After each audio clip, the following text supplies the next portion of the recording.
আসসালামু আলাইকুম।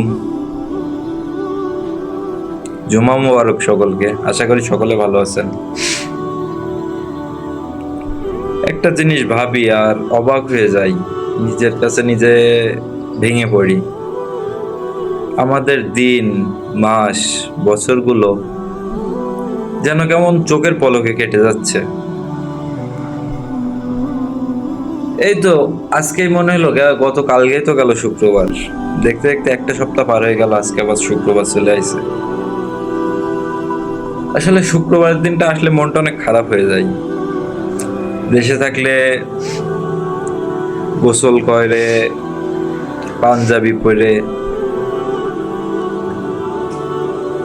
খুব আপন মানুষ, ভাই বন্ধুদের সাথে একসাথে মসজিদে গিয়ে নামাজ পড়ে, নামাজ থেকে বেরো আবার একসাথে বাসায় আসে গল্প করা।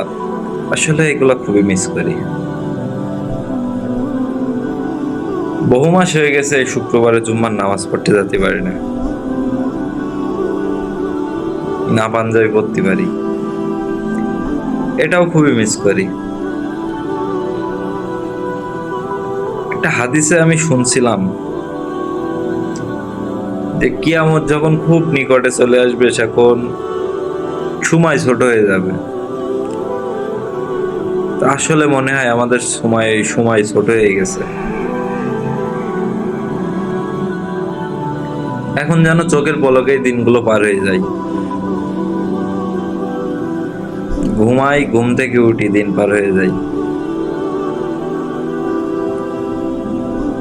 তো আল্লাহ আমাদের সকলকে হেদায়েত দান করুক এবং আমরা সকলে যেন আল্লাহর পথে চলতে পারি। আল্লাহ সেই তৌফিক দান করে দিক।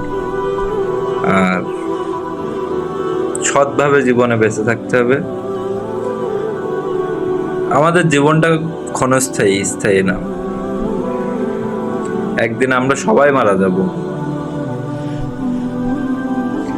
আমরা যেহেতু জীব হয়ে জন্মগ্রহণ করেছি, জীবন নিয়ে জন্মগ্রহণ করেছি, তো আমাদের মৃত্যুটাও অনিবার্য। তো আমরা এমন একটা জীবন গঠন করি যে জীবনে আমাদের মৃত্যুতে যেন সবাই চোখের পানি না ফেললেও মনের পানিটা ফেলে, হ্যাঁ? মন থেকে দোয়া করে। হ্যাঁ, আমি যদি মারা যাই, আমার জন্য কেউ মন থেকে দোয়া করে, আমি ভাববো তখন আমার জীবনের সার্থকতা ওটাই ছিল। সকলে ভালো থাকবেন, নিজের প্রতি যত্ন নেবেন। আল্লাহ হাফেজ।